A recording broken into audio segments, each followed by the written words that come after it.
छत्रपति शिवाजी की आगे की कहानी। इस पर बिट्ठो जी उन्हें समझाती थी, तू चिंता मत कर बेटी, मैं भगवान शंकर को स्वप्न में देखा है। भगवान जी मुझे वचन दिया है कि मैं तुम्हारे घर में अवतार लूँगा। अपने ससुर की बात सुनकर जीजाबाई का बहुत हौसला बढ़ जाता था। वह सोचती थी, जो बच्चे मेरे घर में पल रहा है, क्या वह सचमुच भगवान शिव का अवतार होगा? वे इस प्रश्न का उत्तर अपने मन ही मन निकालने लगती थी, लेकिन उन्हें सुकून नहीं मिलता था।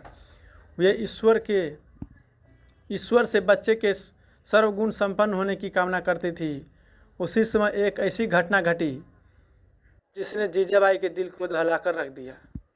घटना यह थी कि दौलताबाद के निजाम ने उनके पिता और भाई का वध कर दिया। उस समय शाहजी निजाम शाही की सेवा कर रहे थे। अपने साले और ससुर के वध को सुनकर निजाम पर शाहजी का खून खौलने लगा, पर वे असमर्थ थे। अतः शाहजी ने गुस्से में आकर निजाम शाह का रियायत को त्याग दे दिया। अब ये दुखी मन से अपनी पुरानी रियासत पूना में आ गए। पूना आकर वो अपने जागीर को व्यवस्थित करने लगे। शाहजी का पूना आना आदिल शाह को अच्छा नहीं लगा। आदिल शाह ने शाहजी का दमन करने का मन बनाया। उसने कंपनी सेना पूना में उतार दी। इस पर शाहजी को पहले से ही शक था। यह स्थिति देखकर उन्होंने अपनी गर्भवती पत्नी को शिवनेरी दुर्ग में भेज दिया। इस दुर्ग में उनके रिश्तेदार विजय राव रहते थे। जीजाबाई विजय राव के यहाँ रहने लगी। इसके बाद शाहजी दिल्ली के मुगल बादशाह शाहजहाँ के पास चले गए। शाहजहाँ से उन दिनों एक मुगल बागी सरदार बगावत करके देश के दक्षिणी भाग में चला गया था। उस सरदार का नाम दरिया खां रोहिल्ला था। शाहजहाँ ने रोहिल्ला के दमन का दायित्व शाहजी को सौंपा। यह शाहजी के लिए एक प्रकार की अग्नि परीक्षा थी। शाहजहाँ का आदेश पाकर शाहजी रोहिल्ला की तलाश में निकल गए। वे उसकी तलाश में दर दर भटक रहे थे। भटकते भटकते राजा जी शिवनेरी से भी आगे निकल गए, किंतु उनका मन अपनी गर्भवती पत्नी पर लगा रहा था। समय ने करवट बदली। जीजाबाई ने एक बालक को जन्म दिया।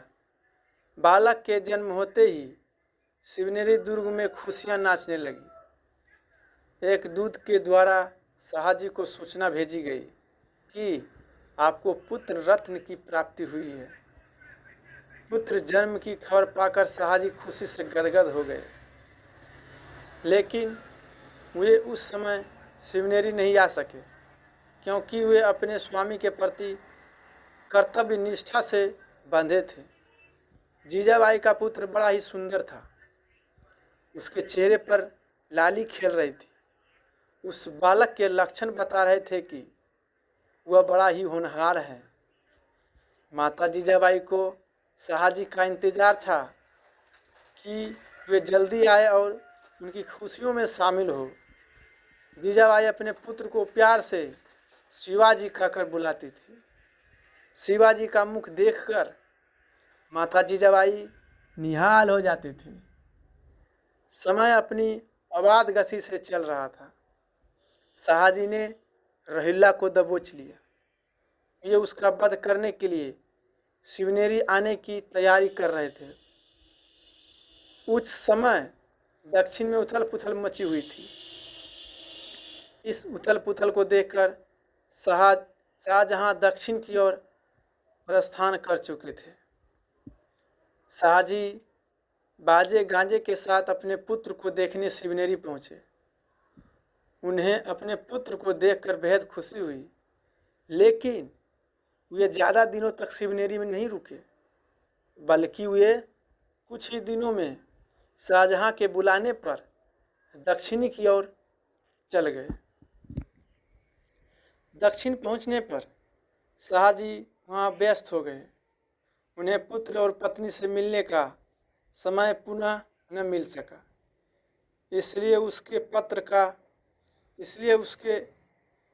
पुत्र का बचपन पिता के प्यार से वंचित रह गया। जीजाबाई को अकेले ही पुत्र का लालन पालन करना पड़ा। उनके साथ उनके ससुर जी रहते थे। वे अपने पोते को बेहद प्यार करते थे। वे अपने पोते को भगवान शिव की शक्ति मानते थे। उन तीनों की देखरेख में शिवनेरी महाराज ने विशेष सुविधा प्रदान कर रखी थी, किंतु पति से अलग रहने की पीड़ा जीजाबाई को सताती रहती थी। जीजाबाई अपना पूरा समय बच्चों की देखरेख में लगा देती थी। ये अपने बच्चों को अच्छे संस्कारों में पाल रही थी। इतना ही नहीं, वे अपने बेटे को सुनहरे भविष्य की ईश्वर से कामना भी करती थी। जीजाबाई अपने बेटे को कानले में झुलाकर सुलाती थी। बेटे ने अपनी सुलभ क्रीड़ाओं से माँ और दादाजी का मन मोह लिया था। समय अपनी अबाध गति से चल रहा था। महीने सालों में परिवर्तित होते रहे। इसी बीच शिवाजी 5 वर्ष के हो गए। 5 वर्ष की उम्र में वे बड़े नटखट हो गए थे। उसकी देखरेख में दास दासी लगाए दिए गए। दास दासियां उनकी चुस्ती फुर्ती को देखकर हैरान रह जाते थे। कभी कभी शिवाजी शिवनेरी के किले पर चढ़ जाते थे। उन्हें किले पर से उतारना दास दासियों के लिए मुश्किल हो जाता था। शिवाजी बचपन से मिट्टी के सैनिक बनाते और उन सैनिकों से युद्ध का अभ्यास करते। ये कभी कभी सेनापति की भूमिका निभाते, कभी सैनिक बनकर व्यूह की रचना करते और युद्ध जीतने का अभिनय दिखाते। शिवाजी बचपन में मिट्टी के टीले बनाकर उसे दुर्ग कहते तथा छोटे छोटे तीर बनाकर उस दुर्ग पर निशाना साधते और जोश में आकर दुर्ग पर चढ़ाई करने लगते। इस तरह की विजय पर वे छोटी छोटी झाड़ियाँ गाड़ते थे। शाहजी अब मुगल शाही को छोड़कर एक बार फिर आदिल शाही में आ गए। आदिल शाह उनकी वीरता से भली भ्रांति वाकिफ था। एक दिन आदिल शाह का दरबार लगा हुआ था। आदिल शाह बीजापुर का बादशाह था। बादशाह के दरबार में मंत्री, दरबारी, योद्धा, विद्वान और कलाकार भी उपस्थित थे। सभी लोग अपने अपने आसन पर विराजमान थे। बादशाह अपने ऊंचे सिंहासन पर बैठे हुए दरबार की शान शौकत और सुंदरता का आनंद ले रहे थे।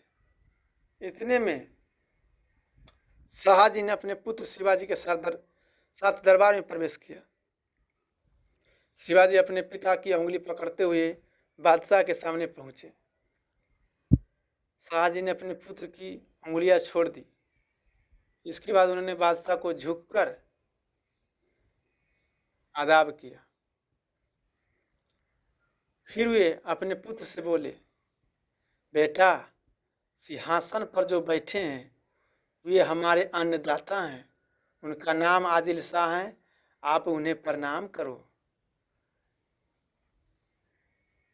शिवजी पर पिता की कोई बात का असर नहीं पड़ा। वह दरबार की शान शौकत देखकर चुपचाप खड़ा रहा। वह ना तो चकित हुआ और ना ही घबराया, बल्कि वह बड़ी निर्भीकता से बादशाह की आंखों में देखने लगा। उसने बादशाह को प्रणाम तक नहीं किया। बालक की यह क्रिया देखकर दरबार के सभी लोग दंग रह गए। इससे बादशाह के मुख की मुस्कान मुद्दी में पड़ने लगे। वहाँ मौजूद कुछ दरबारी शाहजी के हितैषी थे। वे दौड़ते हुए उनके पास आए और शिवाजी से कहने लगे, प्रणाम करो बादशाह को, प्रणाम करो। प्रणाम करोगे तो वह तुम्हें ढेर सारी मिठाइयाँ देंगे, तुम्हें रत्नों की माला पहनाएंगे और यह तुम्हें अच्छे अच्छे कपड़े भी देंगे। दरबारियों की बातों का शिवाजी पर कोई असर नहीं पड़ा। शिवा ने पहले दरबारियों की ओर देखा, फिर ये बादशाह को घूर कर देखने लगा। उनकी दृष्टि में नफरत की चिंगारियां उड़ रही थी। इन चिंगारियों को देखकर बादशाह सकते में आ गए। वह घमंडी बादशाह शिवाजी से आंख मिलाने की जरूरत न कर सका, बल्कि वह सहजता से कुछ बोलने का नाटक करना चाहता था। तभी बालक शिवाजी की आंखों से खून से लाल हो उठी। उसने बादशाह की ओर देखते हुए कहा, मैं इसे कभी प्रणाम नहीं कर सकता।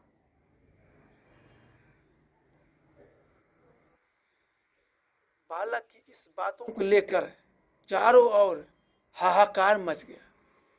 दरबार में उपस्थित अफजल खान बोला, ये सांप का बच्चा है। इस तरह का कहानी सुनने के लिए हमारे चैनल को सब्सक्राइब करें। आगे की कहानी सुनने के लिए लगे रहें मेरे चैनल पर। लाइक, सब्सक्राइब, कमेंट करें। जय श्री राम, जय श्री राम।